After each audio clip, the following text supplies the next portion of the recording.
স্বাগত জানাচ্ছি বাংলা ভিশনের প্রতিদিনের আয়োজন সংবাদপত্র এবং সংবাদ মাধ্যমগুলোর শীর্ষ সংবাদের পর্যালোচনামূলক ও বিশ্লেষণধর্মী অনুষ্ঠান ফ্রন্ট পেজে।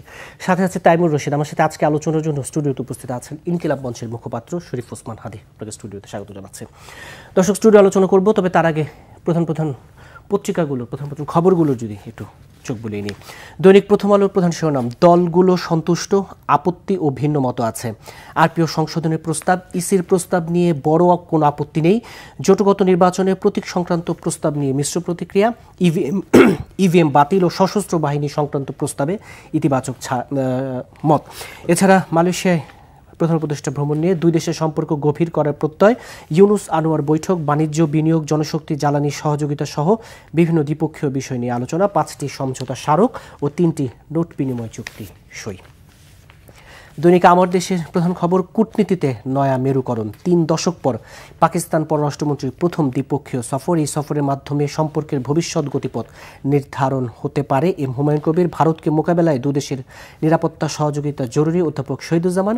আর পররাষ্ট্র উপদেষ্টা বলেছেন, ঢাকা ইসলামাবাদ সম্পর্ক দিল্লি নির্ধারণ করবে না। আলোচনা সভায় তারেক রহমান বলেছেন, জনগণ প্রচলিত রাজনীতির পরিবর্তন চাই। দৈনিক আমার দেশ প্রতিদিন একটি মন্তব্য প্রতিবেদন করেন সম্পাদকের। আজকে সেটি হচ্ছে, যে সামরিক বাহিনী আমাদের প্রত্যাশা। দৈনিক ইত্তেফাকের প্রধান শিরোনাম, জোট সঙ্গীর প্রতীকে ভোট করতে পারবে অনিবন্ধিত দল। ছোট নিবন্ধিত রাজনৈতিক দলগুলো পড়বে বিপাকে। বাংলাদেশ মালয়েশিয়া সম্পর্ক গভীর করার অঙ্গীকার। অধ্যাপক ইউনুস আনোয়ার ইব্রাহিম বৈঠক। যুক্তরাষ্ট্র থেকে 2টি বাল্ক ক্যারিয়ার জাহাজ কিনছে সরকার, ব্যয় হবে 935 কোটি টাকা। এছাড়া মাইলস্টোন ট্র্যাজেডিতে কোচিংয়ের কারণে হারালাম কলিজার ধনকে। কোচিং বাণিজ্য বন্ধ সহ 9 দফা দাবিতে অভিভাবকদের মানববন্ধন মাইলস্টোন স্কুলের মেইন গেটে। দৈনিক সমকালের প্রধান শিরোনাম, বিএনপির সায়, জামাতের প্রশ্ন, ছোট দলে মিশ্রমত, নিজ দলের প্রতীকে ভোট। আরপিও সংশোধন নিয়ে সংবাদটি গুরুত্বের সাথে ছাপা হয়েছে। মালয়েশিয়ায় প্রধান উপদেষ্টা, আমরা নির্বাচিতদের কাছে ক্ষমতা হস্তান্তরে প্রস্তুত। 5টি সমঝোতা স্মারক সই ও 3টি নোট বিনিময়। অন্তর্বর্তী সরকারে 1 বছরে পররাষ্ট্র মন্ত্রণালয়ের যেই মূল্যায়ন সেটি আছে, পররাষ্ট্র মন্ত্রণালয় সংস্কারের বাইরেই রয়ে গেছে। এম হুমায়ুন কবির বলছেন, ঝুঁকি এখনও আছে। এজন্যই আন্তর্জাতিক অংশীদাররা মনে করিয়ে দিচ্ছে তারা কেমন বাংলাদেশ দেখতে চায়। দৈনিক যুগান্তরের প্রধান শিরোনাম, আওয়ামী বন্দনার নেপথ্যে কারা, হঠাৎ মুখোশধারীদের জিগির। বিশেষজ্ঞদের অভিমত, ফ্যাসিস্টদের কালচারাল প্রজেক্টের গর্ত থেকে বেরিয়ে আসছে বর্ণচোরা সাংবাদিক, আইনজীবী, আমলা সহ তথাকথিত বুদ্ধিজীবীরা। টকশো ছাড়াও সামাজিক যোগাযোগ মাধ্যমের বিভিন্ন প্ল্যাটফর্মে ফ্যাসিবাদের পক্ষে নির্লজ্জ সাফাই চলছে। উদ্দেশ্য, আওয়ামী বয়ান প্রতিষ্ঠিত করে দেশকে অস্থিতিশীল করে নির্বাচন পণ্ড করে। এছাড়া মালয়েশিয়ার সঙ্গে 5 সমঝোতা স্মারক সই সংবাদটি গুরুত্বের সাথে ছাপা হয়েছে। দৈনিক কালের কণ্ঠের প্রধান শিরোনাম, বন্ধ 353 কারখানা, লক্ষাধিক বেকার। গাজীপুর, সাভার, নারায়ণগঞ্জ, নরসিংদী, চট্টগ্রাম নিয়ে 1 বছরে একটি সামগ্রিক চিত্র ধরে তাদের বিশেষ প্রতিবেদন। গাজীপুরে আশুলিয়ায় বেতনের দাবিতে পোশাক শ্রমিকদের বিক্ষোভ। এছাড়া মালয়েশিয়ার সঙ্গে 5টি সমঝোতা স্মারকের খবর এবং 3টি নোট বিনিময় যে এটিও বেশ গুরুত্ব দিয়ে প্রকাশ হয়েছে। তারেক রহমান বলছেন, স্লোগান নির্ভরতার দিন শেষ, জনগণ চায় রাজনীতির পরিবর্তন।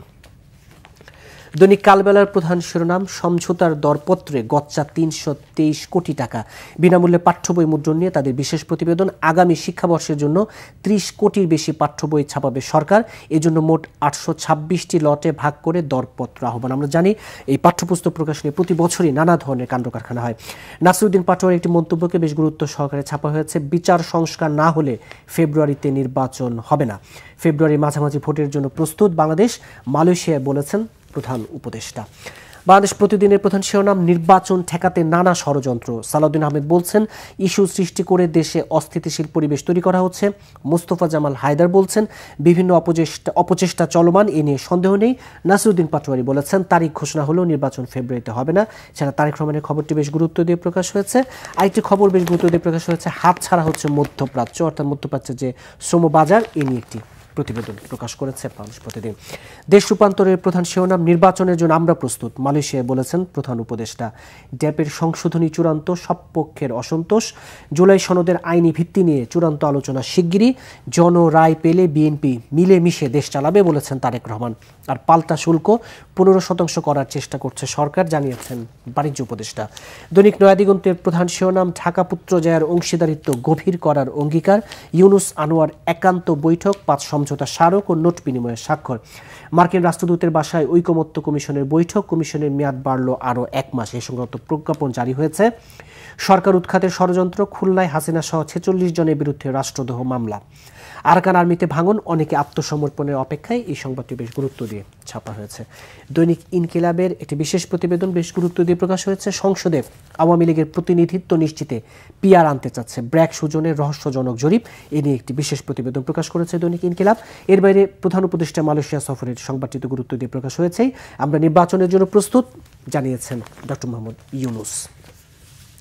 দৈনিক মানব জমিনের প্রধান শিরোনাম, ধুঁকছে বিমান, 1 মাসের ত্রুটির কবলে নয় উড়োজাহাজ। সময় যায়, সরকার বদল হয়, কিন্তু বিমান বাংলাদেশ এয়ারলাইন্সের কোনো আসলে পরিবর্তন হতে আমরা দেখি না। নির্বাচন নিয়ে যে শঙ্কা দেখছে বিএনপি নিয়ে একটি প্রতিবেদন প্রকাশ হয়েছে। ঐকমত্য কমিশনের কার্যক্রম শুনেছেন মার্কিন রাষ্ট্রদূত। নির্বাচন ফেব্রুয়ারিতে হচ্ছে না বলেছেন নাসিরুদ্দিন পাটোয়ারি, আর নির্বাচিতদের কাছে ক্ষমতা হস্তান্তরের প্রস্তুত আমরা বলেছেন ডক্টর মোহাম্মদ ইউনূস। এগুলোই মানব জমিনের প্রধান প্রধান খবর। The Daily Star moved to send peace mission to Myanmar. Malaysia PM Anwar Ibrahim reveals plan in joint press briefing with Professor Yunus. Grounded planes put Biman schedule in desiree. Expert question carrier safety, maintenance regimes. এই মোটামুটি daily স্টারে। আর new এজের প্রধান খবর, state benefits for July matters, families in straits as rule applies unequally. Yunus Anwar for strategic partnership. Dhaka Kuala Lumpur talks in Putrajaya. এই ছিল দিনের প্রধান প্রধান খবরগুলো। স্টুডিও আলোচনা শুরু করতে চাই ইনকিলাব মঞ্চের মুখপাত্র শরীফ ওসমান হাদী। নির্বাচন নিয়ে আলোচনা শুরু করে, যে নির্বাচনের নানা কথা, একটি মন্তব্য বেশ সবগুলো পত্রপত্রিকা আজকে নির্বাচন নিয়ে ষড়যন্ত্র, নির্বাচন ঠেকাতে ষড়যন্ত্র, এমন বাস্তবতায় নাসিরুদ্দিন পাটোয়ারির মন্তব্য, ফেব্রুয়ারিতে নির্বাচন হবে না যদি। এখানে যেটা হয়েছে যে কালকেও সোশ্যাল মিডিয়াটা প্রচুর ছড়িয়েছে, তো নাসিরুদ্দিন পাটোয়ারি যেটা বলেছেন যে নির্বাচন হবে না, কিন্তু আসলে মূল কথাটা যে সংস্কার এবং বিচার এটা নিশ্চিত না করে নির্বাচন হবে না। তো আমরাও যে নির্বাচনকে ওয়েলকাম করেছি, আমরা তো নির্বাচনকে ওয়েলকাম করেছি এই এক শর্তেই যে অন্তত আপনার অনেকগুলো তো বিচার হবে, কিন্তু সব বিচার তো একসাথে করে ফেলতে পারবেন না, কিন্তু প্রধান যে বিচারগুলো এর কিছু বিচার আপনাকে দেখিয়ে যেতে হবে এবং ন্যূনতম মৌলিক সংস্কার তো একটা দীর্ঘ প্রক্রিয়া, কিন্তু যেই প্রক্রিয়ার মধ্য দিয়ে পরবর্তী সংস্কারগুলো ঘটবে, এইটা আপনি যদি কিছুই না করে নির্বাচন করেন, তাহলে ধরেন আমরা এই যে 1 বছর এবং আরও 6 মাস, 1.5 বছর আপনাকে তো দরকার ছিল না। এর চেয়ে বিএনপি যে 31 দফা দিয়েছিল সেটার মধ্যেও কিন্তু রাষ্ট্র সংস্কারের অনেক ভালো ভালো প্রস্তাবনা আছে। তাহলে আমরা বরং 3 মাসের মধ্যে, জুলাইয়ের 3 মাসের মধ্যে আমরা বিএনপির উপরই আস্থা রাখতাম। যদি বিএনপি না করতো তাহলে আবার যেটা হওয়ার তাই হতো। কিন্তু এখন আমরা বিএনপির উপর আস্থা রাখলাম না কেন? এটা একক বিএনপির উপরে না, বাংলাদেশের মানুষের হলো যে ঘর পড়া গরু সিঁদুরে মেঘ দেখলে যে ডরায়, এটার ব্যাপার। তো আমাদের রাজনৈতিক দলগুলো সেই ধরেন একদম 1971 থেকে শুরু করে আজ পর্যন্ত কোনো সময় জনগণকে কনফিডেন্সে নিতে পারে না, ট্রাস্টে নিতে পারে না। এর সবচেয়ে বড় প্রমাণ ধরেন বাংলাদেশের যে রাজনৈতিক ঐক্য, এটা একটা দুর্দান্ত এক্সাম্পল হলো 1990-এর যে অভ্যুত্থান। এখানে রাজনৈতিক দলগুলো মিলে বেশ কিছু কিন্তু সমঝোতা হয়েছিল যে তারা দেশে এরপরে এই কাজগুলো করবে, এইগুলো করবে না। 91-তে ঠিক এই সব সমঝোতাগুলো তারা 2-1টা একমাত্র সংসদীয় ব্যবস্থায় প্রত্যাবর্তন ছাড়া তারা কেউ কিন্তু তাদের কোনো রাখে নাই। ওই জায়গা থেকে আমরা বলেছি যে এখন যে সংস্কারের মূল আশাটা কি আছে, জুলাই সনদ। তো এই জুলাই সনদটার ক্ষেত্রে হ্যাঁ, গতকালকে দেখলাম আমার দেশ নিউজ করেছে যে বিএনপি জুলাই সনদের ক্ষেত্রে আরো কিছু ছাড় দিতে চায়, অন্যদের সাথে আবার কথা বলতে চায়, বলছেন অন্তত জুলাই সনদের ক্ষেত্রে। হ্যাঁ, এখন ধরেন জুলাই সনদটাও যদি একটা ভালো সনদ না হয়, এখন খুব ভালো সনদ হলো কিন্তু এটার কোনো বাস্তবায়নের বাধ্যবাধকতা নাই, তাহলে তো এর 1 পয়সাও দাম নাই। এখন আমরা যেটা চাচ্ছি আইনি ভিত্তি করতে হবে। এখন এইখানে অনেকে একটা কাউন্টার দেওয়ার চেষ্টা করে যে আইনি ভিত্তি তো ধরেন শেখ হাসিনা, সেও তো এই সংবিধানকে এমন ভাবে কাটছাট করেছিল যাতে কোনোভাবে কেউ আর ক্ষমতা নিতে না পারে, তাহলে কি তাকে টিকিয়ে রেখেছে? মজার ব্যাপার হলো হাসিনা ওইভাবে করেছে বলেই তাকে পালিয়ে যেতে হয়েছে।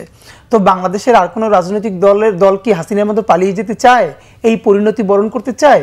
না চাইলে তাকে তো ন্যূনতম আইনের মধ্যে থাকতে হবে।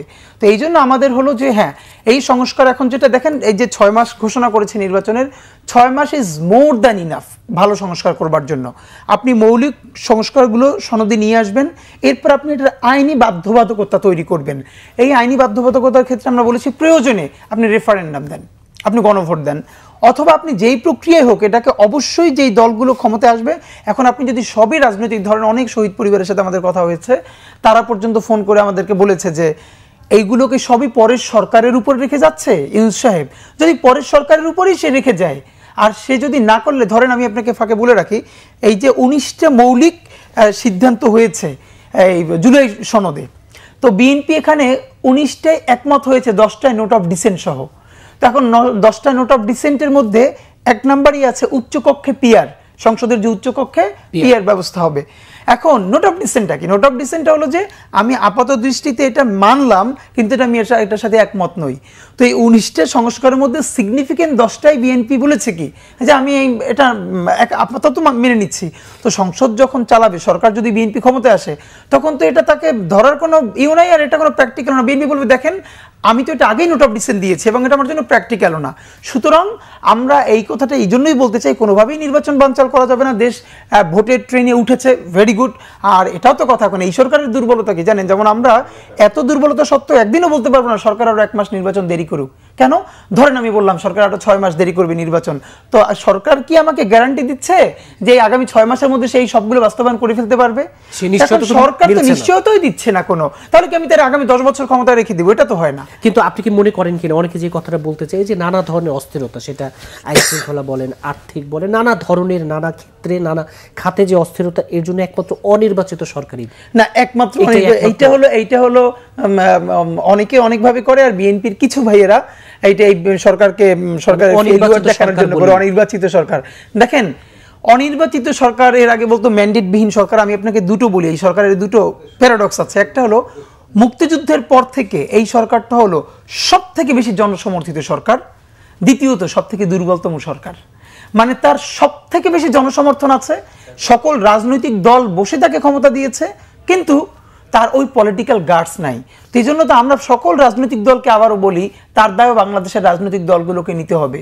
আমরা ছাত্র জনতা সবাই মিলে যখন বলেছিলাম প্লিজ আপনারা একটা জাতীয় সরকার করেন, সময় ফুরিয়ে যায় না, আপনি বিশ্বাস করেন যদি তখন বিএনপি, জামাত ইসলামী, অপরাপর সকল ফ্যাসিবাদ বিরোধী আন্দোলনে যারা ছিল এবং সাথে ছাত্রদেরকে নিয়ে যদি একটা 2 বছরের জাতীয় সরকার করা হতো, এটা ইতিহাসের শ্রেষ্ঠতম সরকার হতো। সকল সংস্কার করা যেত। আজকে আমলারা, পুলিশেরা যে ষড়যন্ত্র প্রতিদিন করতে চায়, এটা সব হেদায়েত প্রাপ্ত হয়ে যেত। তা আপনি তো সেটা করলেন না। তো এই দায় তো দেখেন 71-ও আমাদের রাজনৈতিক দলের অনেক দায় আছে আমাদের এত বেশি প্রাণহানির জন্য, ইভেন 47-এ আছে। তো রাজনৈতিক দলগুলোর দায় আমরা কেউ আলোচনায় আনি না। আর একটা ব্যাপার হলো এই সরকারের তো হাজারটা ভুল আছে, কিন্তু এই সরকারের যে ভালো আলাপগুলো কিন্তু কেউ করে না। কালকে ডক্টর ইউনূস সাহেব মালয়েশিয়ায় বলেছেন, আপনি দেখেন বিএনপি এর আগেও যখন ক্ষমতায় এসেছে বিএনপিকে চ্যালেঞ্জ নিতে হয়েছে। আওয়ামী লীগ সবসময় দেশ ধ্বংস করে যায়, লিটারালি ধ্বংস করে যায়। বিএনপিকে এসে কি করতে হয়, সেটা পুনরুদ্ধার করতে হয়, মেরামত করতে হয়। তো বিএনপি তো আবার খুব লাকি যে ওই প্রথম ম্যাসিভ ডিস্ট্রাকশনটা তার হাতে ধরতে হয় নাই, এটা যা গেছে ইউনূসের উপর দিয়ে গেছে। এবং আপনার কি মনে হয় যে এটা কি এখন পর্যন্ত তো কেউ অনেকেই বলছে না যে ডক্টর ইউনূস কত শত কোটি টাকা, হাজার কোটি টাকা ঋণ পরিশোধ করে তারপরও রিজার্ভ এতটা বাড়িয়েছেন? এটা কি এত সহজ ছিল? আর ইতিবাচক দিকগুলোকে একটু আনা দরকার। আরে আনছে না তো অনেকে, এই আলাপটা তো করা দরকার। কিন্তু এই সরকারের মুশকিল হলো ইউনূসে কিন্তু পুরো সরকার না। আমরা বলেছি যে ডক্টর ইউনূস যখন এই সরকারে এসেছেন, উনি যেদিন বাংলাদেশে এসেছেন তখন মাত্র 3টে উপদেষ্টা পদ ফাঁকা ছিল। এছাড়া আগে কিন্তু সকল অ্যাপয়েন্টেড ছিল। এখন আমরা এই জন্য ডক্টর ইউনূস সাহেবকে বলেছি আপনি যদি একদম সিরিয়াসলি নির্বাচনটা ভালো করতে চান তাহলে ইন্টারিমেতে এত উপদেষ্টা এখন দরকার নাই। ধরেন আপনি যদি নির্বাচনের ট্রেনে উঠে যান, তাহলে কি আপনার সংস্কৃতি মন্ত্রণালয়ের এখন কোনো কাজ আছে? নাই তো। তো আপনি ক্যাবিনেট ছোট করে ফেলেন, প্রাত্যহিক কাজ ছাড়া তো আর কোনো কাজ নাই তো। বরং আপনি খুব ভালো একটা ইলেকশন করার জন্য আপনি তত্ত্বাবধায়ক মোডে চলে যান। অথবা আমারও বলি, যদি কেউ মানুক আর না মানুক, আমরা যেন দায় মিটিয়েছে বলতে পারি, এই 6 মাসের জন্য একটা দুর্দান্ত জাতীয় সরকার। সেক্ষেত্রে এই সরকারের অর্থাৎ অন্তর্বর্তী সরকারের নির্বাচনকালীন নিরপেক্ষতা নিয়ে কি প্রশ্ন তোলার সুযোগ আছে? অনেকে তো তুলতে চায়। এখন ধরেন এই সরকারের প্রথম যেটা দুর্বলতা হবে সেটা হলো এই যে পুরো জেলাগুলোতে রিটার্নিং কর্মকর্তা হবে কারা? ডিসিরাই তো। তো এই ডিসিদের মধ্যে এত সবই সব আগের আমলা। যেটা হয়েছে এই সরকার তো এসে ধরেন অল্প কিছু আমলাকে কি করেছে, কাউকে ঝালকাঠি থেকে শরীয়তপুর নিয়ে গেছে, কাউকে মাঠ প্রশাসন থেকে কেন্দ্রে, কাউকে কেন্দ্র থেকে মাঠে। কিন্তু ম্যাসিভ যে চেঞ্জটা এইটা সম্ভব ছিল না। এখন এইটা অনেকে বিচারপতি হাবিবুর রহমান, লতিফুর রহমান ওনাদের তুলনা টানে, উনি তো এসেই 3 ঘন্টা 6 ঘন্টার মধ্যে এতগুলো দেখেন, হ্যাঁ রাতারাতি করেছেন। কিন্তু এই ব্যাপারটা খেয়াল করে না অনেকে। বিচারপতি হাবিবুর রহমানের আগে সরকার চালিয়েছে কে? এরশাদ। তো এরশাদ এদেশে একটা স্বৈরতন্ত্র কায়েম করতে পেরেছিল, ফ্যাসিবাদ না। তা আমাদের দেশের মানুষের অনেকের ঝামেলাটা হলো স্বৈরতন্ত্র আর ফ্যাসিবাদ বোঝে না। ফ্যাসিবাদ হলো রাষ্ট্রের ন্যূনতম যে প্রতিষ্ঠানটা থাকে সেটাকেও একদম ধ্বংস করে দেয়া। বাংলাদেশ রাষ্ট্রে এখন ন্যূনতম কোনো সাংবিধানিক প্রতিষ্ঠান ফাংশনাল নাই। তা আপনি ওই সময় কি করেছেন, আপনি একজন যদি আরেকজন এক্সচেঞ্জ করতে পেরেছেন। আর গত 16 বছরে অ্যাসিস্ট্যান্ট কমিশনারটা থেকে শুরু করে সচিব পর্যন্ত প্রত্যেকটা নিয়োগই হয়েছে আউট অ্যান্ড আউট আওয়ামী দোসর, শুধু না, মানে ভয়াবহ মানসিকতার অধিকারী। তা আপনি কারে দিয়ে কারে বদলাবেন? ধরেন আজ থেকে 15 বছর আগে যে বিসিএস দিয়ে অ্যাসিস্ট্যান্ট মানে বিসিএস প্রশাসনে ঢুকলো, তো এখনো তো সে অনেক সিনিয়র হয়ে গেছে। আপনার তো এটা সম্ভব না আজকেই একটা বিসিএস নিয়ে আজকেই আপনি নিয়োগ দিয়ে তারপর আপনি তাকে সেক্রেটারি বানাই ফেলবেন, এটা তো সম্ভব না। এই জন্য এর মানে এর হাতে ইকুইপমেন্টসই নাই, কোনো টুলসই নাই ব্যবহার করবার মতো। বিচারপতি হাবিবুর রহমানের কাছে প্রচুর অল্টারনেটিভ টুল ছিল, কিন্তু হাসিনা যেটা করেছে গত 15 বছরে প্রত্যেকটা টুল ভেঙে চুরে এমন করেছে যে আপনার অল্টারনেটিভ হাসিনা, তার অল্টারনেটিভ হাসিনার বাইরে আপনার, যার কারণে কি এক বছরে প্রশাসন বলি, পুলিশ বলি, মানে গুরুত্বপূর্ণ জায়গাগুলো আসলে হ্যাঁ আমাদের কাঙ্ক্ষিত। এটা তো অবশ্যই, এটা তো অবশ্যই, কারণ আপনি কারে দিয়ে কারে বদলাবেন? আপনি সবই এক লোকজন। তো এর মধ্যে মন্দের ভালো একটু কম খারাপ, মানে কেউই ভালো না, একটু কম খারাপ, একটু কম খুন করেছে, কম গুম করেছে, এমন লোককে দিয়ে রিপ্লেস করতে হচ্ছে। আরেকটা জিনিস, এই যে বিচার এবং সংস্কার নিয়ে আমি এনসিপির কথাই বলি, আরও তো কেউ কেউ এই দাবি করছেন, যদি শেষমেশে যে সামনের সারিতে থেকে যারা এই গণঅভ্যুত্থানে নেতৃত্ব দিলেন তাদের সাথে যদি যে বিচার ও সংস্কৃতি নিয়ে যদি এই অবস্থানে থাকে এবং এই ধরনের বিএনপির সাথে এক ধরনের দূরত্ব তৈরি হয়, শেষমেশ রাজনীতি আবার সাংঘর্ষিক দিকে যাওয়ার শঙ্কা। আমার সর্বশেষ ধারণা দেশের রাজনীতি সংঘর্ষের দিকে যাবে না, কারণ এখানে আমার ধারণা বিএনপি খুবই দায়িত্বশীল ভূমিকা পালন করবে। কারণ বিএনপি তো এখন পর্যন্ত বাংলাদেশের সবথেকে বড় রাজনৈতিক দল, এবং আপনারা একটা জিনিস খুব ক্লিয়ার, এটা হলো বিএনপির যে সিনিয়র কমান্ড, ওনারা খুবই মনিপ্রাণে একটা নতুন রাজনীতি করে দেখাতে চাচ্ছেন, এটা দেখা যাচ্ছে বারবার। কিন্তু ওনারা যেটা ব্যর্থ সেটা হচ্ছে ওনাদের যে তৃণমূল, সেটাকে ওনারা নিয়ন্ত্রণ নিতে পারছেন না বা নিয়ন্ত্রণ করতে পারছেন না। আর যেহেতু বিএনপি একটা ক্যাডার বেসড পার্টি না, সুতরাং তার জন্য ওটা করা খুব কঠিন হচ্ছে। তো আমরা বরং বিএনপির প্রতি পরামর্শ হলো এটা যে দেখেন, বিএনপি যেমন আমি সেদিনকেও আজিজুল বাড়ি হেলাল ভাই বলছিলেন, বিএনপি একটা খুবই ভালো প্রপোজাল আছে, এটা করতে পারলে দুর্দান্ত হতো, কিন্তু আমার ধারণা করতে পারবে না। যেমন ওনারা চাচ্ছেন এই যে ছাত্রদলের কমিটি একমাত্র শিক্ষা প্রতিষ্ঠানের বাইরে, এই যে যত মহানগর কমিটি আছে না, এই ঢাকা মহানগর, দক্ষিণ ঢাকা মহানগর, এরকম যত, এখানে কোনো জায়গায় ছাত্রদলের কমিটি থাকবে না, কমিটি থাকবে একমাত্র শিক্ষা প্রতিষ্ঠানে। এটা ওনারা চাচ্ছেন, কিন্তু এটা ওনারা কখনোই পারবেন না। কারণ এখন ওনাদের যেটা বুঝ, ওই যে ইউনিভার্সিটি শেষ করে তারপরে সে ঢাকা মহানগর দক্ষিণে এসে যার তখন যুবদল করার কথা, তখনও 5 বছর ছাত্রদল করে, তখন ক্যাম্পাসের ছেলেরা কি করে, তার পিছনে এসে ঘুরঘুর করে এবং ক্যারিয়ার নষ্ট করে তার মতো হতে চায়। এখন এইটা হলো ওনাদের ইচ্ছা, কিন্তু ওনারা পারবেন না। কারণ পারবেন না, কারণ এই যে বাংলাদেশের যে মাসেল পলিটিক্স, এর যোগান্ত দেয় এই লোকজন। তো রাজনৈতিক দলগুলোর প্রতি আমার এই জন্য পরামর্শ, দেখেন আপনি নিজে বুঝতেছেন প্রবলেম, কিন্তু আপনি সলভ করতে পারবেন না, বরং এই সমস্যাগুলো ইনুসের কান্দে বন্দুক রেখে করে ফেলেন, দায় তার উপর দিয়ে যাক। কিন্তু আপনারা এই সুযোগ যদি মিস করেন, আপনারা তো কোনোদিন আর পারবেন না। বিএনপির অনেকগুলো ভালো দফা আছে, কিন্তু সে এগুলো বাস্তবায়ন করতে পারবে না এই তার চাপের কারণে। এবং সর্বশেষ এই সুযোগটা তারা কেন গ্রহণ করছে না, এটাই আমি বুঝতে পারতেছি না। বিএনপির উচিত, জামাতের উচিত যে তারা এই সুযোগ আর পাবে না, বরং প্রচন্ড প্রেসার দিয়া রাষ্ট্র সংস্কারের মৌলিক কাজগুলো তাদের এর উপর দিয়ে কাটাল ভেঙে ফেলা উচিত। জি, শরীফ ওসমান হাদী, আপনার একটি বক্তব্য সামাজিক যোগাযোগ মাধ্যমে বেশ ভাইরাল হয়েছিল, নিশ্চয়ই মনে আছে। বিএনপি ক্ষমতায় আসলো 3 বছরের বেশি, হ্যাঁ পাবে না, ওই যে তখনকার যে বাস্তবতা আপনি বলেছিলেন, আজকে দাঁড়িয়েও কি এই কথা মনে না? না, এই বাস্তবতা তো এখন পর্যন্ত আছে, এই বাস্তবতা এখন পর্যন্ত আছে। কেন ধরেন, বিএনপিকে তো এইখানে অনুমানুষ করে রাখা হয়েছে। এইখানে সমস্যাটা হলো যে আওয়ামী লীগ তো শুধু একটা পলিটিক্যাল পার্টি না, আওয়ামী লীগ এখানে লাইফ স্টাইল হয়ে গেছে, এখানকার কালচার হয়ে গেছে, রন্ধ্রে প্রত্যেকটা কালচার সবকিছুতে। সুতরাং বিএনপি এখানে ক্ষমতায় আসলে শুধু পলিটিক্যাল এজেন্ডা নিয়ে আসবে, কিন্তু আপনি জানেন দুনিয়ায় শুধু পলিটিক্যাল এজেন্ডা নিয়ে কেউ এখন রুল করতে পারে না, তার অনেক কালচারাল অর্গান দরকার। তো বিএনপি কি ধরেন গত 1 বছরে বিএনপি বাংলাদেশের একটা কালচারাল এস্টাবলিশমেন্ট নিজেরা তৈরি করতে পেরেছে, উদ্যোগ নিয়েছে। তারা কি করেছে, আগে যেগুলো আওয়ামী লীগের ছিল সেখানে ন্যূনতম 2-1টা পোস্ট পেয়ে তারা হ্যাপি থাকতে চাচ্ছে। অথচ এই যে লড়াইটা, এই যে খালেদা জিয়াকে যা ইচ্ছা তাই বলা যায়, জিয়াউর রহমানের কবরে একটা বাজে প্রাণী শুয়ে আছে, এটাও বলা যায় সংসদে, এবং এইসব ন্যারেটিভ নির্মাণের পক্ষে যারা মাথা দুলিয়ে সায় দেয়, এটা তো কালচারাল অ্যাক্টিভিস্টরা করেছে। তো বিএনপি গত 1 বছরে সেই কালচারাল জায়গাটা অ্যাড্রেসই করছে না। তো ব্যাপার হলো, বিএনপির বিরুদ্ধে বিভিন্ন জায়গা থেকে, আওয়ামী লীগ তো আছেই, ইন্ডিয়া আছে, বারবার উস্কে দিয়ে তার বিরুদ্ধে তার পতন করে ফেলবে। আর বিএনপির ব্যাপার হলো, বিএনপির একমাত্র পলিটিক্সটা ছাড়া, পাওয়ার ডিলিং ছাড়া তার বাইরে অনেকগুলো ফ্রন্টস নাই। তার 10টা ছায়ানট আছে, তার 10টা উদিচি আছে, তো সে কি ফাইটটা করবে কি দিয়ে? অথচ আওয়ামী লীগের পক্ষে আজীবন ফাইট করে কে? ছায়ানট ফাইট করে, উদিচি ফাইট করে, বিভিন্ন ফ্রন্টে ফাইট করে। বিএনপির এই জিনিসটি অ্যাড্রেস করবারই মানুষ নাই, এইটাই হলো আমার আফসোস। তাহলে বিএনপির জন্য পরামর্শ কি? বিএনপির পরামর্শ হলো, এখন যদি আপনি আমাকে বলেন, সেটা হলো বিএনপিকে অত্যন্ত ভিশনারি হতে হবে একমাত্র প্রেসিডেন্ট জিয়াউর রহমানের মতো। প্রেসিডেন্ট জিয়াউর রহমানের মতো আর কোন স্টেটসম্যান আমরা বাংলাদেশে তার মৃত্যুর পর আর পাইনি, এটা আমাদের জাতিগত আফসোস। যেমন 50 বছরের পরের দিকে তাকাইয়া বিএনপি এখন জাস্ট চিন্তা করছে নেক্সট 5 ইয়ার্স। আর এই নেক্সট 5 ইয়ার্সের কথা চিন্তা করলে তো আপনি 3 ইয়ার্সই ক্ষমতায় থাকতে পারবেন না। সেই প্রমাণ আপনি দেখেন নাই 2006 যখন বিএনপি ক্ষমতা থেকে গেছে, ওই সময় যদি 111-এর ষড়যন্ত্র না হতো 100% বিএনপি আবার ক্ষমতায় আসতো। যদি বিএনপি হেরেও যত সর্বোচ্চ 5 থেকে 10টা আসনে, কিন্তু বিএনপির এটা কেন হলো? কারণ বিএনপির ওই ইসে ছিল না। আপনি দেখেন 1 থেকে 6 বিএনপি ক্ষমতায় ছিল। বিএনপি বাংলাদেশে কয়টা কালচারাল অর্গানাইজেশন বানিয়েছে, যে সে যখন ক্ষমতায় থাকবে না, কিন্তু যারাই বিএনপিকে পছন্দ করে তারা সরাসরি সবাই এসে এমপি হতে চায়, সবাই মন্ত্রী হতে চায়। কেউ কালচারাল আইকন হতে চায় না, কেউ ওই সাংস্কৃতিক সংগ্রামটা করতে চায় না, কেউ ওই লড়াইটা করতে চায় না। তো হবে কি, আপনি যখন সব ডিম এক ঝুড়িতে রাখবেন, সব দিন নষ্ট হলে সব পড়ে যাবে। হাসিনা দেখেন, হাসিনার এখন পর্যন্ত সাফল্য কি? হাসিনা চলে গেছে, কিন্তু হাসিনার জবানে বিভিন্ন কথা বলার মতো এখানে 100টা এস্টাবলিশমেন্ট এখনো দেশে আছে না? এই যে যুগান্তর বলেছে, সাংস্কৃতিক সংগঠন আছে, মিডিয়া আছে, কত আইকন আছে, অথচ বলেন না বিএনপির এত সবথেকে বড় রাজনৈতিক দল হওয়ার পরও, এই যে মুখোশধারীদের, এই যে দেখেন মুখোশধারীদের জিগির, তো বিএনপি এটা করছে না কেন? এই জন্য তো আমরা বিএনপিকে বলি, বিএনপিকে বিভিন্ন ফ্রন্টে দীর্ঘ পরিসরে তাকে তার যে বাংলাদেশের জাতীয়তাবাদী যে রাজনীতি, এইটার জন্য ফাইটটা করতে হবে। আর ক্ষমতা তো শুধু 5 বছরের ক্ষমতা না, আর সরকার চালানো যে একমাত্র ক্ষমতা না। বিএনপি তো ওখানে ভ্যালিড, বিএনপিকে সারা জীবন থাকতে হবে। আর বাংলাদেশ পক্ষের যে রাজনীতিটা, এইটার তো সামনের পোস্টার বয় হলো বিএনপি। তো তারও যদি এই ডিজাইনটা না থাকে, তাহলে ভাই কলকাতার আধিপত্যবাদের কাছে আপনি কিভাবে টিকে থাকবেন? সামনের দিনের রাজনীতিতে তরুণদের অর্থাৎ এনসিপির ভূমিকা কি হবে? তো এই দলটির প্রতিও তো আমাদের অনেক এখন দুইটা ব্যাপার এখানে বাংলাদেশে, দুইটা, যে শুধু তরুণদের রাজনীতি বলতে এনসিপি কে বলা হচ্ছে, এনসিপি সবার আগে মূলধারা হয়ে উঠেছে, ভেরি গুড। তা আমার ধারণা এনসিপি এবার একটা ভালো মুভ করবে।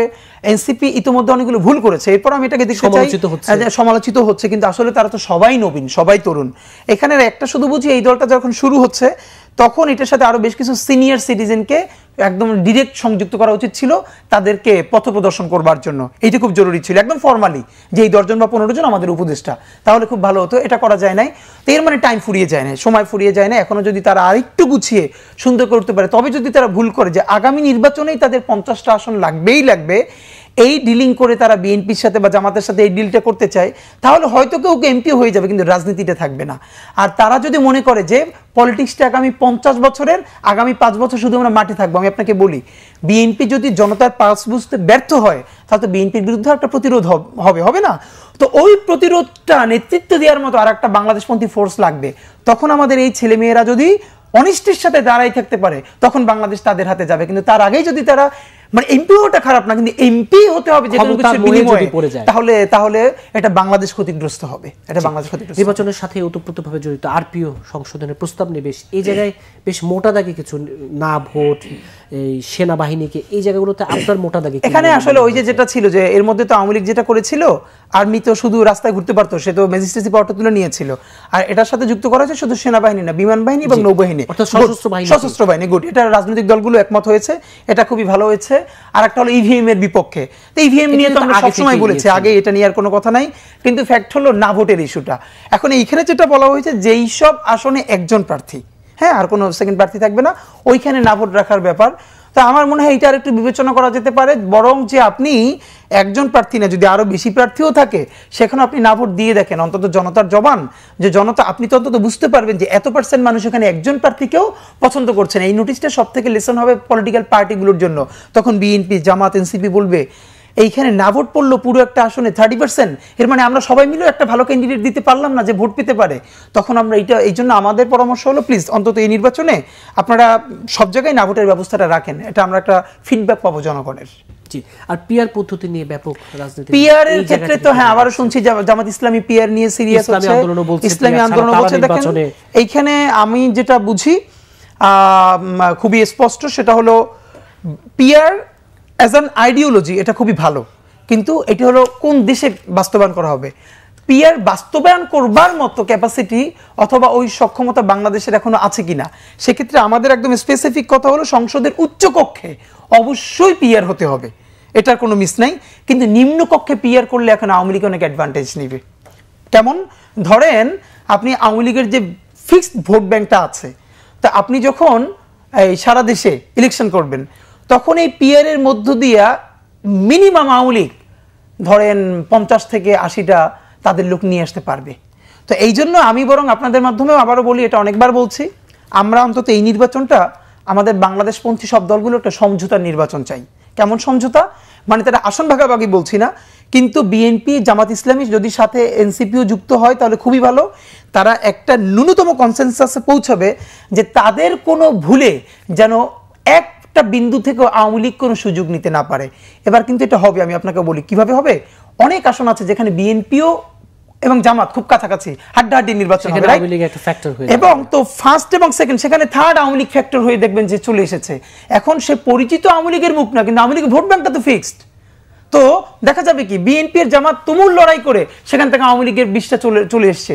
এই জন্য প্রয়োজন এমন আসনগুলো বিএনপি, জামাত, এনসিপি একটু সমঝোতা করেও নিজেরা বোঝাবুঝি করে যে ভাই এইগুলো আমরা এইভাবে করব, অন্তত প্রথম নির্বাচনটা প্লিজ, এটা বাংলাদেশের স্বার্থে দরকার। নির্বাচনের কথা বলছিলাম, মানে সাম্প্রতিক সময়ে অনেকগুলো জরিপ আসছে, কত শতাংশ মানুষ বিএনপিকে ভোট দেবে, জামাতকে ভোট দেবে, এনসিপিকে ভোট দেবে, কত শতাংশ মানুষ আবার এখনো সিদ্ধান্ত নেয়নি।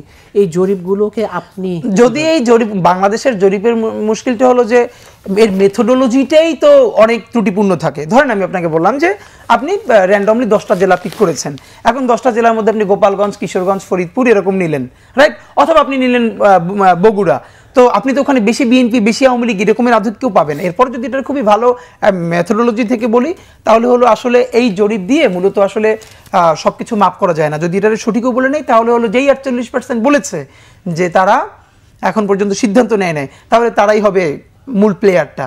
এরা মেইনলি বাংলাদেশে যেটা হয় নির্বাচনের 3 থেকে 5 দিন আগে একটা ডিসিশন তৈরি হয়। মানুষ গ্রামে যেটা হয় যে একটা জোয়ার, সেই সময় একটা প্রেক্ষাপট তৈরি হয়, এটা একটা ব্যাপার। সেক্ষেত্রে এবার আমার কাছে খুব একটা আশঙ্কাজনক মনে হচ্ছে এটা কিভাবে নির্বাচন কমিশন ডিল করবে আমি জানি না। এটা ম্যাসিভ আকারে ছড়িয়ে যেতে পারে। এআই থেকে বাজে ভিডিও যেসব করে টোরে, আমার মনে হয় এগুলো আওয়ামী লীগের এজেন্টরা প্রচুর ভিডিও বানাবে বিএনপির বিপক্ষে, জামাতের বিপক্ষে। বিএনপিটা চালাবে জামাতের পক্ষ দিয়ে, মানে পোট্রে করা এমন যে জামাত এটা বানাইছে এবং জামাতের কিছু বোকাশোকা লোক এটা শেয়ার করবে। এরপর আবার বানাবে জামাতের বিপক্ষে, সেটা বিএনপির কিছু নিজেদের বিরুদ্ধে। এরপর আপনি দেখবেন যে এই ভিডিওগুলো শেয়ারিং দিয়া তারপরে এলাকায় মারামারি, খুনোখুনি পর্যন্ত হয়ে যেতে পারে। তা আমার মতে যে এই যে সামাজিক যোগাযোগ মাধ্যম, এআই ভিডিও, এইগুলোর ব্যাপারে অত্যন্ত সচেতন হওয়া এখনই জরুরি যে কিভাবে এটাকে ডিল করবে। কারণ এই ভোটের আগে, এখন ধরেন এই ভোটকে করলে মানে ভুন্ডুল করতে পারলে সব থেকে বড় লাভ কার? আওয়ামী লীগের। তো আমাদের কাজ হলো প্রশ্নবিদ্ধ করা, হ্যাঁ প্রশ্নবিদ্ধ করা, কিন্তু আমরা তো চাই এটা ইতিহাসের শ্রেষ্ঠতম নির্বাচন হবে। তো সুতরাং আমাদের ওই কাজটা করতে হবে যে সবাই মিলে অতটুকু সচেতনতা জারি রাখা যাতে নির্বাচনকে কোনোভাবে প্রশ্নবিদ্ধ করা না যায়। একটু ছাত্র সংসদ নির্বাচন নিয়ে কথা বলি। আমরা জানি যে ডাকসু নির্বাচন 9 তারিখ জাহাঙ্গীরনগরে ডেট পড়েছে, রাজশাহী ডেট পড়েছে। এর মধ্যে আমরা ঢাকা বিশ্ববিদ্যালয়ে যে ঘটনাটা দেখলাম যে ছাত্র রাজনীতি নিষিদ্ধে, এই জায়গায় আপনি কিভাবে দেখেন? এই যে আচ্ছা, আমি এখানে খুবই আমরা ক্লিয়ারলি বলেছি, একটা হলো ঢাকা বিশ্ববিদ্যালয়ের যেদিন ছাত্রলীগকে সকল ছাত্ররা মিলে হল থেকে বের করে দেওয়া হলো, তখন অনেকগুলো হলেই সকল সাধারণ শিক্ষার্থীরা মিলে প্রভোস্টকে সাইন করিয়েছে যে হলে আর কোনো রাজনৈতিক দল কমিটি দিতে পারবে না। তো আমাদের ব্যাপারটা হলো কি, দেখেন আমরা বলেছি যে অবশ্যই ক্যাম্পাসগুলোতে বাংলাদেশের বাস্তবতায় ছাত্র রাজনীতি লাগবে। ভ্যাকুয়াম যদি তৈরি করেন তাহলে এখানে ওই যে আওয়ামী লীগ বিভিন্নভাবে স্পার্ক ঘটাবে, সুতরাং লাগবে। কিন্তু এখানে আমাদের হলো যে হল কমিটি দিয়েন না প্লিজ, আপনারা কেন্দ্রীয় বিশ্ববিদ্যালয়ের কমিটি দেন, যার যার দরকার হল থেকে এসে করবে। কিন্তু হলে কমিটিটার সমস্যাটা কি, যারা হলে থাকে, দেখেন একটা হলো বই পুস্তকের কথা, আর একটা হলো যে হলে থাকে তার লাইফটা। আপনার নিশ্চয়ই এক্সপিরিয়েন্স আছে, বাংলাদেশের ভাই 95% ছেলে মেয়ে যারা হলে পলিটিক্যাল পার্টির মিছিলে যায়, এরা শুধুই একটা সিটের জন্য শুধুই বাধ্য হয়ে। কারণ আপনি জানেন যে এই রুমটা সিঙ্গেল রুম, ওইখানে থাকে 4 জন, ডাবল রুমে থাকে 8 জন। এই যে বাকি 6 জন এক্সট্রা উঠায় কারা? এটা তো প্রভোস্ট উঠায় না, ওই হলে যে ক্ষমতাসীন দলের ছাত্র সংগঠন থাকে তারা উঠায়। এখন ওই ছেলেটা অনেক কষ্ট করেও কাত হয়ে রাতে শুয়ে থাকে কেন? কারণ ওর বাহিরে 10,000 টাকা থাকার ক্যাপাসিটি নাই। এই জন্য যদি ছাত্র সংগঠন সরাসরি হলে কমিটি না দেয় তাহলে ন্যূনতম তাদের একটু ধরে রাখা যাবে এবং হলের পরিবেশটা একটু ভালো থাকবে। কিন্তু এই ধরনের একটু অভিযোগ উঠছে যে গুপ্ত সংগঠনকে সুযোগ করে দিতেই ঢাকা বিশ্ববিদ্যালয়ে রাজনীতি। এখন ধরেন হলো গুপ্ত সংগঠন যদি এক্সপোজড হয় তাহলে গুপ্ত থাকে কেমনে? আর আপনি যদি ধরেন এখন যেমন একটা মজার ব্যাপার হয়েছে, ঢাকা ভার্সিটি ভিসি স্যার বলেছে কি প্রকাশ্য এবং গুপ্ত সব রাজনীতি হলে নিষিদ্ধ। এখন এটা স্যার হয়তো বুঝে বলেছেন কিনা জানি না, মানে যেইটা গুপ্ত ওইটা যদি আপনি জানেন তাহলে তার গুপ্তই থাকলো না। আর না 2 নাম্বার হলো কেউ যদি গোপনে কোনো পলিটিক্স করে তা তো আপনি জানেনই না, আপনি ধরবেন কেমনে? বরং ওই ফ্রেমটাই যে কোনো ছাত্র রাজনৈতিক দল মানে রাজনৈতিক দলের লেজুর ভিত্তির যেগুলো আছে তারা হলে কমিটি দিবে না, কিন্তু অবশ্যই পলিটিক্স করবে, এই যে ইলেকশন করবে, ডাকসু করবে, এটুকুন চর্চা তো আমাদের রাখতেই হবে। কিন্তু যে ছাত্র সংসদ নির্বাচনকে কেন্দ্র করে আবার বিশ্ববিদ্যালয়গুলো অস্থির হওয়ার এখানে একটা দারুণ কাজ হবে দেখেন অনেকে, এবং আরেকটা যে পলিটিক্যাল পার্টিগুলো বলবার চেষ্টা করে যে আমরা বিশ্ববিদ্যালয়ে ছাত্র রাজনীতির বিপক্ষে, খুবই ভুল কথা। আমরা ছাত্র রাজনীতির পক্ষে বলেই তো আমরা ডাকসু ইলেকশন চাচ্ছি, প্রত্যেকটা ক্যাম্পাসের ছাত্র সংসদ নির্বাচন চাচ্ছি হল। এর মানে আমরা রাজনীতি বলতে কি বুঝাচ্ছি? যে দলীয় লেজুর বৃত্তির বাইরে ক্যাম্পাসের পলিটিক্স, ছাত্ররা নিজেদেরকে মনোনীত করবে। ধরেন কোন দল ধরেন সেটা জামাত ইসলামী শিবিরকে ঠিক করে দিবে, বিএনপি ছাত্র দলকে ঠিক করে দিবে, এটা লেজুর বৃত্তি না। তো আমরা তো ছাত্র রাজনীতির পক্ষে, কিন্তু এই যে দলীয় রাজনীতির এইটার থেকে একটু বের হতে চাওয়া। শরীফ ওসমান হাদী, আপনাকে স্টুডিওতে সময় দেওয়ার জন্য ধন্যবাদ। দর্শক, ফ্রন্ট পেজ আজ এ পর্যন্তই। আগামী পর্ব দেখার আমন্ত্রণ রইল। সে পর্যন্ত ভালো থাকুন, সুস্থ থাকুন।